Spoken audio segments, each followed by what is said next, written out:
দারুণ লাগছে, হেভি লাগছে, এই সবার যেরকম লাগছে আমারও সেরকমই লাগছে। দেখুন ব্যাপারটা হচ্ছে জানা ছিল আসবে, কিন্তু কবে আসবে না আসবে সেটা বুঝতে পারছিলাম না। ফাইনালি এসছে ভালোবাসার চিঠি। যাই হোক, হ্যাপি নিউ ইয়ার করতে ডেকেছে, আমরাও এসেছি। এখন মুশকিলটা হচ্ছে কি বলুন তো, কোনো ভুল ত্রুটি কিচ্ছু নেই কারোর কাগজপত্রে। বাবার বলুন, মায়ের বলুন, কল্যাণ দেশ না, বাবার বলুন, মায়ের বলুন, সবার বলুন। তো কি কারণে ডাক পড়লো? আমার ডাক পড়েছে, আমার দিদির ডাক পড়েছে। আমার দিদির তরফ হয়ে আমার মা এসছে অথরাইজেশন লেটার নিয়ে, আর আমার দিদির রিসেন্ট হাত ভেঙে গেছে, তো রিসেন্ট অপারেট হয়েছে, তো একদম বেড রিডেন। সে এসছে, আমার কাকার ছেলেমেয়েরা ডাক পেয়েছে। তো কি কারণে ডাক পেয়েছে সত্যি আমরা জানি না। 1.5 কোটির তো টার্গেট দেওয়া ছিল, সেটা পূরণ করতে হবে, শুভেন্দুবাবু দিয়ে রেখেছিলেন, তো ওটা পূরণ করতে হবে, তাই ডাকছে। শুনুন আমি একটা কথা বলছি, লজিক্যাল ডিসক্রিপেন্সির গল্প তো বিহারে ছিল না।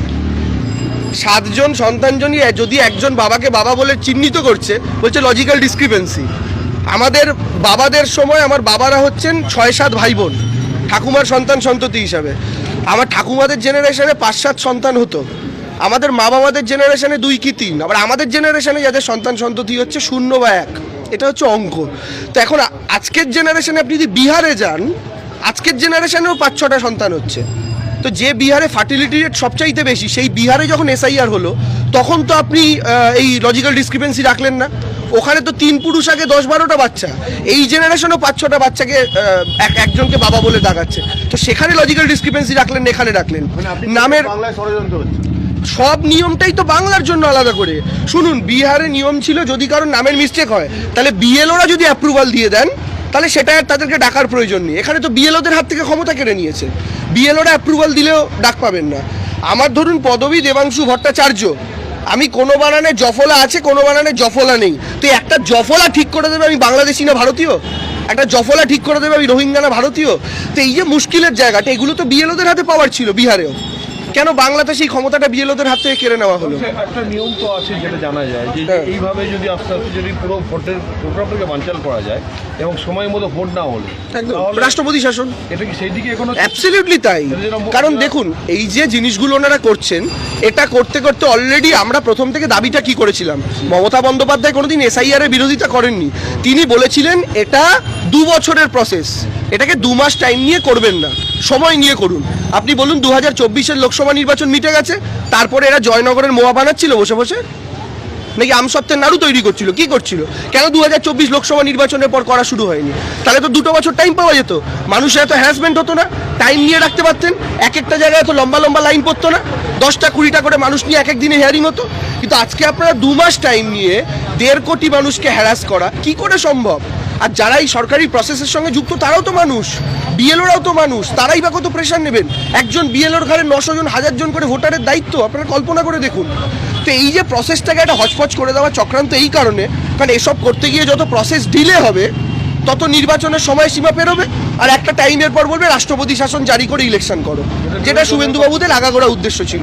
তো আমি আবার বলছি, রাষ্ট্রপতি শাসন জারি করে ইলেকশন করুন, ডোনাল্ড ট্রাম্পকে মাথায় বসে ইলেকশন করুন, হাওয়াই চপ্পল পরা মেয়েটাই নবান্নে যাবে, কোনো কিচ্ছু করে সেটা আটকাতে পারবেন না। আর যে মানুষগুলোকে লাইনে দাঁড় করালেন, এদের প্রত্যেককে বুঝিয়েছিলেন রোহিঙ্গা আর বাংলাদেশি ধরা হবে। এখন লাইনে দাঁড়িয়ে প্রত্যেকে খোঁজার চেষ্টা করছে যে কে নিজে রোহিঙ্গা আর কে বাংলাদেশি। এই যে সাধারণ বাঙালিকে আপনি প্রশ্নের মুখে দাঁড় করালেন, আর কারা দাঁড় করালো?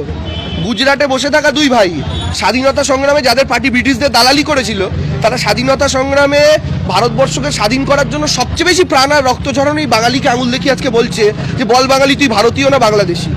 কারা বলছে? সেই 2 ভাই যাদের পার্টির পূর্বপুরুষ ব্রিটিশদের দালালি করেছিল। তো এটা তো আমাদের দুর্ভাগ্য, সহ্য করতে হচ্ছে আজকে, কি করা যাবে? আরো দুর্ভাগ্য যে আপনি জানেনই না কেন আপনাকে ডাকা হলো। না, আমি কারণ জানি না, এবং আমি বলছি অধিকাংশ মানুষই জানেন না যে তাদের যে নোটিশে লেখা হচ্ছে স্পেসিফিক ভুলটা তো উল্লেখ করতে হবে।